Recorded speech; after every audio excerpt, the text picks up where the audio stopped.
Hey, are you a business owner, entrepreneur, or professional? If so, we want you to apply to be a featured guest on our show. My name is Adam Torres, and I host the Mission Matters series of podcasts. I've recorded over 3,000 episodes, and we are just getting started. How do you know if you'd be a good guest to be on the show? Well, only one way to find out, and that's to apply, but I'm going to let you in on a little secret. We want guests that have a story to tell, guests with a brand, a product, or a service that can benefit my audience of listeners. If this sounds like you, go to missionmatters.com and click on Be Our Guest to apply. I'd love to talk to you and get to know more about your story. Again, head on over to missionmatters.com and click on Be Our Guest to apply. All right, now let's get into the show. Hey, I'd like to welcome you to another episode of the Mission Matters Marketing Podcast, your source for all things marketing. My name is Adam Torres. You can follow me on Instagram at AskAdamTorres to keep up with my book releases, book tour schedule, signings, all that other good stuff. Always love to connect with you there. And as always, if you'd like to apply to become a co-author of one of my upcoming books, just head on over to the website, missionmatters.com, and click on Become an Author to apply. All right, so today I have Ken Knorr on the line. He's CEO and president over at That Company. Ken, welcome to the show. Hey, thanks for having me. Adam, it's great to be here. All right, Ken, so we got a great topic today. So we're going to get into RankBrain and what businesses need to know out there. But before we do that, I do want to know a little bit more about That Company and how you're helping your clients. But even before we get into that, Ken, I got to know, how did you come up with That Company? And I believe you're known as That Guy. Tell me more about that story. I am. Do you want to know about That Company and how we became That Company? It's funny. It's an SEO story. And back in the day, SEO was, there were things called white words, and that is a white word, meaning that it was ignored by Google. And at the time, we were operating SEOcompany.com and PPCmanagement.com, and we merged with a smaller company, absorbed a smaller company that was in advertising and PR. And so we decided to look for a domain that we could rank really well in those days for advertising agency. And so we found that advertising agency and thought that's really neat because they'll ignore the word that. And so we could go after just advertising agency as a keyword.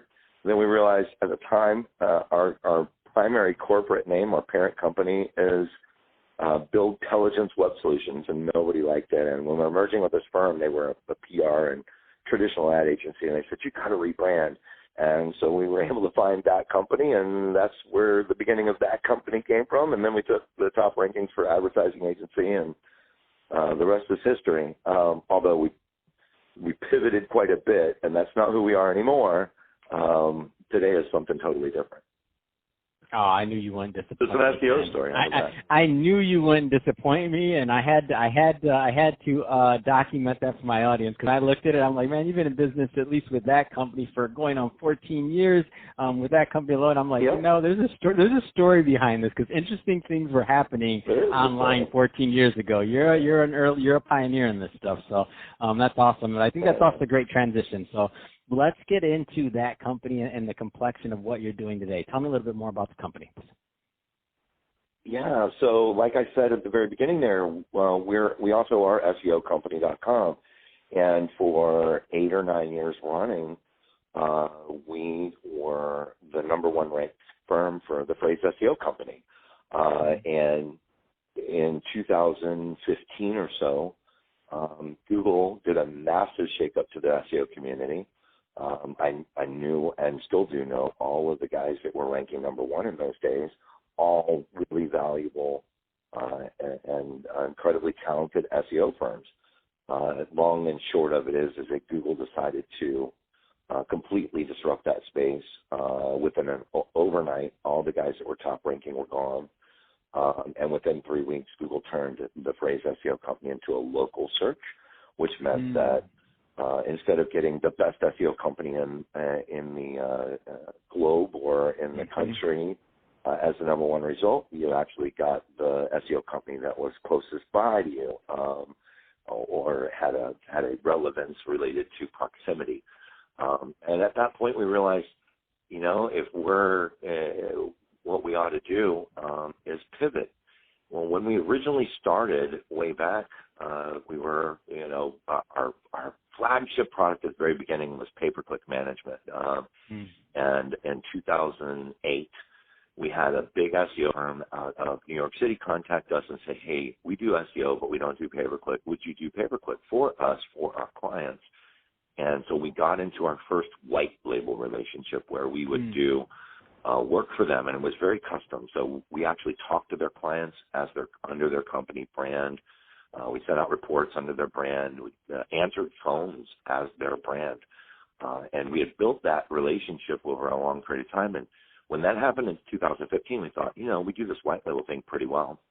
And if SEO is going to get, the phrases related to SEO are going to be turned into pizza. And what I mean by that is when you search pizza, you don't want the best national pizza place. You want the pizza place that's closest to you. So they're going to turn SEO into pizza. Maybe we ought to become the pizza oven for all of the SEO companies out there. All of these guys that were now suddenly catching rankings in their locality, but really maybe didn't have the skill set to pull it off. And that was kind of our entry into white label. So today, that company is a white label internet marketing company. We provide services to other agencies exclusively, approximately 400 agencies across the United States, Canada, Europe, English-speaking mostly. We offer a core level of services: search engine optimization, pay-per-click management, social media management, email campaign management, reputation management, generally kind of those things for agencies.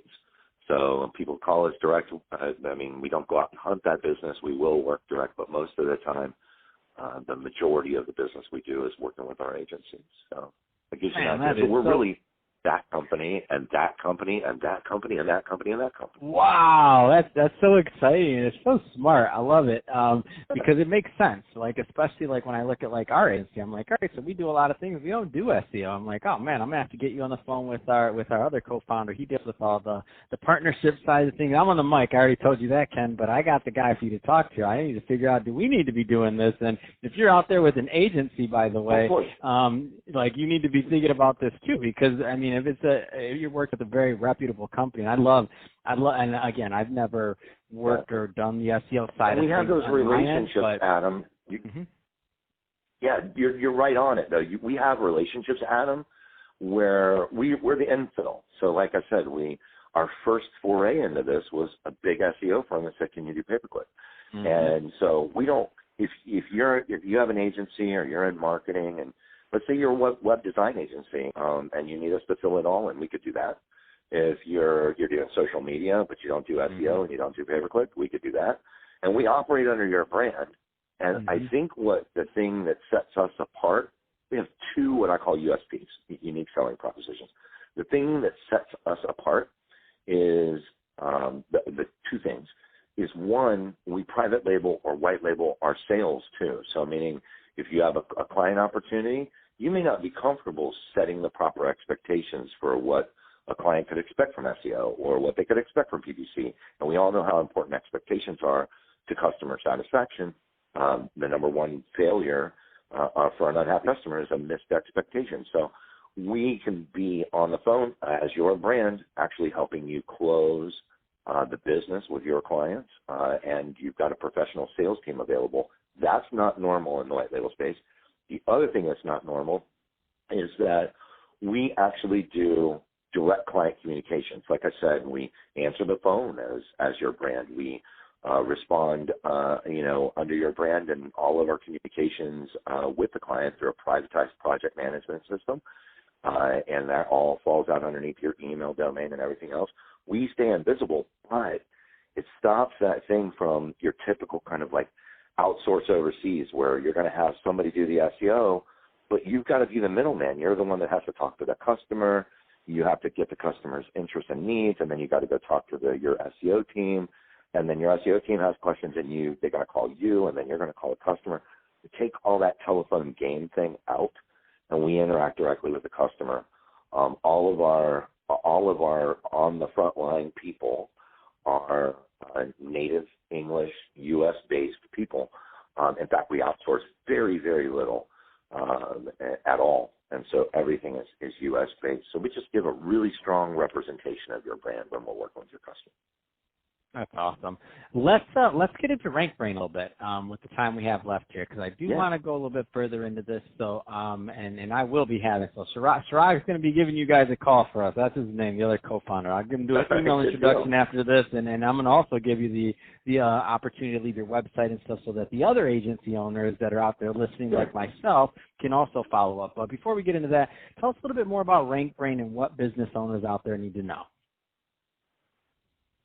Okay, so RankBrain, in its very, very simplest form, you're familiar with crowdsourcing, aren't you, Adam? Where we go out and we crowdsource, they raise money, and we get a lot of people together, put $1 in, and soon you have $1 million worth of investment? Yep.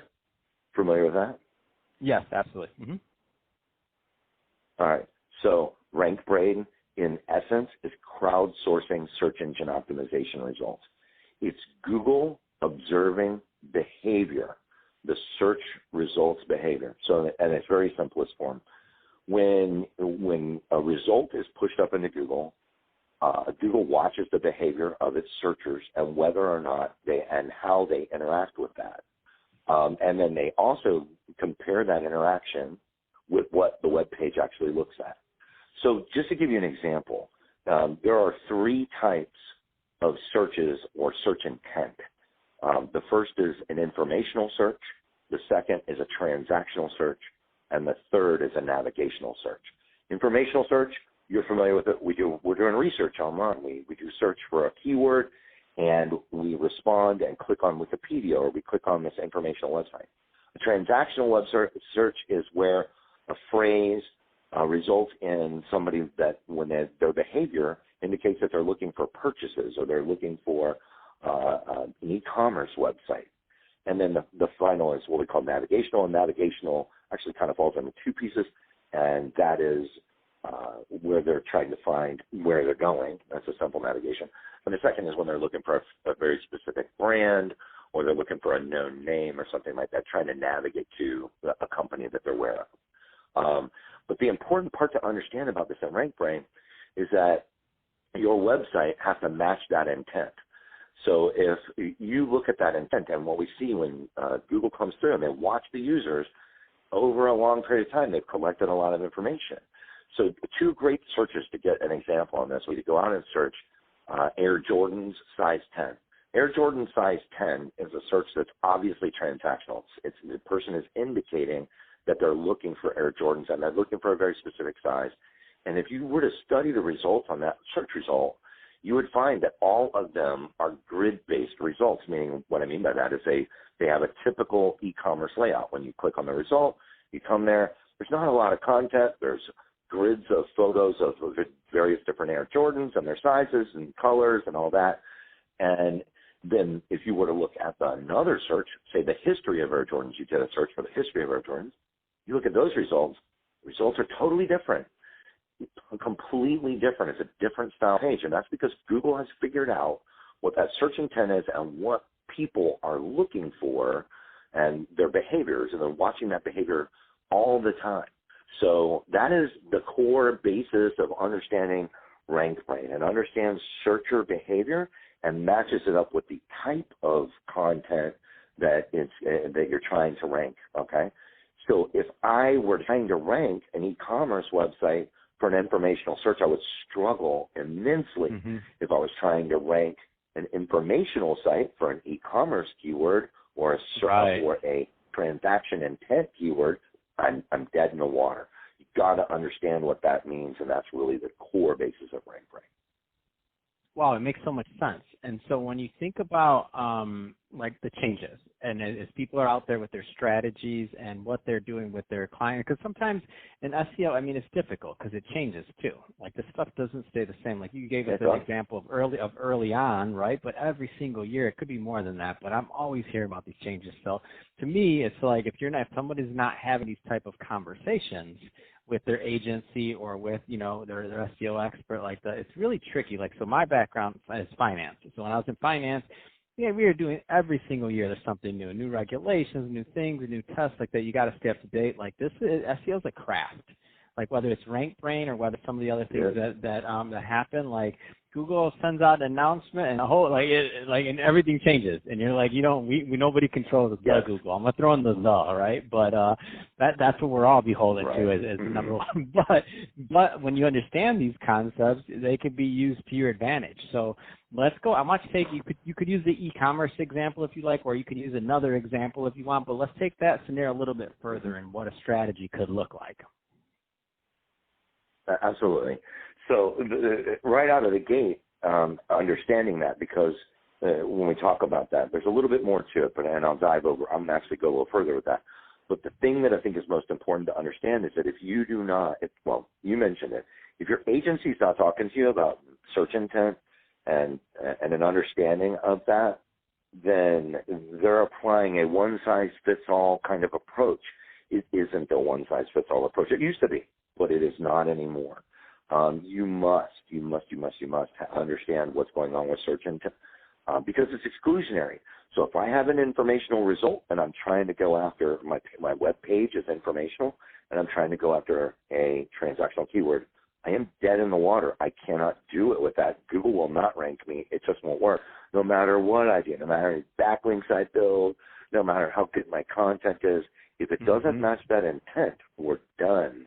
So you got to know what your search intent is for your keywords. You have to actually go look at the search results. You have to actually look at the pages that come up and what is Google favoring in that intent base. So I think that's an important tip for your listeners to pay attention to is, does our agency understand search intent? Because if you don't, we're done no matter how hard you work. So we can write great content, and that's usually, now understand that 90% of search is informational. So your typical content, long form, well-written content, authoritative, is probably going to work 9 times out of 10 until you're trying to rank the transactional, and then we have problems. But the other thing to understand that how RankBrain functions is they also watch user behavior. User behavior on your website is incredibly important, and the number one piece of user behavior that you need to look at is bounce rate. And we understand what bounce rate is, or maybe everybody understands what bounce rate is, but a bounce is when somebody visits your website, they come and they land on a page, and they immediately leave the page. They don't go to anywhere else on the website. So imagine for a moment what signal we're sending to Google. Google has moved you up into the results set, and let's say you're in position number 3, and the guy above you in position number 2, the visitor, the searcher does the search for whatever term it is, they click on number 2, and they immediately bounce out, and then they click on number 3, which is you, and they disappear. They never come back to the search result again. They go into the website, and they go deeper into the website. What signal do you think that's sending to Google about the difference between your website and the site above you? It's sending the signal that your content was valuable, and so it must be more important than the one above you. So, but if bounce rate, flip it, your bounce rate was worse, and the guy below you had a better or a lower bounce rate than you, then his site's more important, more interesting, more valuable, and Google is crowdsourcing users to determine your ranking. So the quality of your content, the engagement of your content, whether you can get what we call the next click. Getting them to visit the website is the first mission, but getting them to engage with the website is the next mission, and it's an important one. And SEO, classically, through the years, didn't care. We did not care. We got the visitor, yay for us. We took the ranking, we got the visitor, but that's not enough anymore in SEO. You're talking about, you mentioned the changes. On average, this COVID year is a little bit different, but on average, we track over 400 algorithmic shifts every year. But RankBrain is doing it on the fly. It is literally evaluating user behavior and manipulating search results based on what currently users are doing and how they're reacting to your content. So it's another important part. If your agency doesn't understand this, then you're not with the right agency. If your SEO campaigns and efforts don't take this into account, you're missing a big piece of what SEO is all about and what the future of SEO is all about. Man, this is awesome, Ken. And you're getting me all fired up. When people start talking about things like bounce rate, I pull up Google Analytics, and I'm like, oh no, what's going on? I'm like, it's low, but my session duration's not as high as I want it to be either. It's like, I love Pages it, per session is a big number. Pages per session, right? They go into somewhere else, right? Man, this is the stuff that gets me all day long, and I'm like, oh, my head. But it's exciting because when you make the improvements, so SEO guys would always talk to you about keyword density. Mm-hmm. Say again. No, go ahead. Keyword density. Go ahead. I was saying that SEO guys over the years would always talk to you about keyword density, title tags, meta descriptions, all this stuff. And those are still important, don't get me wrong. But they never talked to you about your analytics. They never took a deep look at it because it didn't matter. But it is mattering a lot. And it has mattered. If your SEO campaigns have struggled, this has mattered since 2016. This is not something brand new. It's getting more, the algorithms of Google and understanding user behavior are getting more and more and more complex. But you got to pay attention to it. And if you're not, it's not part of your SEO strategy, then you're missing it. It's not just about writing great content. It used to be just about great content and acquiring backlinks. It's way, way beyond that these days. It's awesome, Ken. Well, I can talk to you about this all day long, but we're about out of time on this one. What's the best way for if somebody's listening, they're an agency, and they want to like follow up with you just like we're going to follow up, what's the best way for them to connect with you and your team? Absolutely. So simplest way to connect with us is a brand you can't forget. It's that company. We're not. It's funny. We're not this company, but actually our true parent company is this company. This company owns that company, and one day I'll open the other company. I can't do it. I can't. You just made my head blow up. I just made your head blow up. Yep, thatcompany.com. I'm going to answer the question for you, Ken. Thatcompany.com. That's awesome. And, of course, if you would like to follow me on social, one last thing. If you wanted to follow me on social, I'm at Ken Knorr, KenKnorr. I'd love to have you as a Twitter follower. Catch me on LinkedIn either way. So. Fantastic. And let me see, what's that again one more time? Because I'm going to go to Twitter right now and give you a follow. Everybody else definitely do the same. So let's see. Beautiful. Do the old at, like K-E-N, and then you start typing in the K-N-O-R-R. There he is. I got him. All right, perfect. So definitely everybody go check out at Ken Knorr, as I just did. So Ken, awesome having you on the show today. Seriously, provided a lot of value to me, and I'm sure my audience also got a lot of value out of this. So thank you again for that. And to everybody listening, if you are a first-time listener, don't forget, hit that subscribe button. We'd love to have you come back. Love to have you hear some more episodes. And if you're watching us on the YouTube channel, Mission Matters Marketing, give that a subscribe. But also, more importantly, leave us some comments on the video. This is all about interaction and building a community. We definitely like to talk to you on the YouTube video and in the comments. So definitely leave us some comments there. And Ken, thanks again for coming on the show. It's been awesome. Adam, thanks for having me, man. You got a great energy and a great show, man. You gained a sub out of me for sure.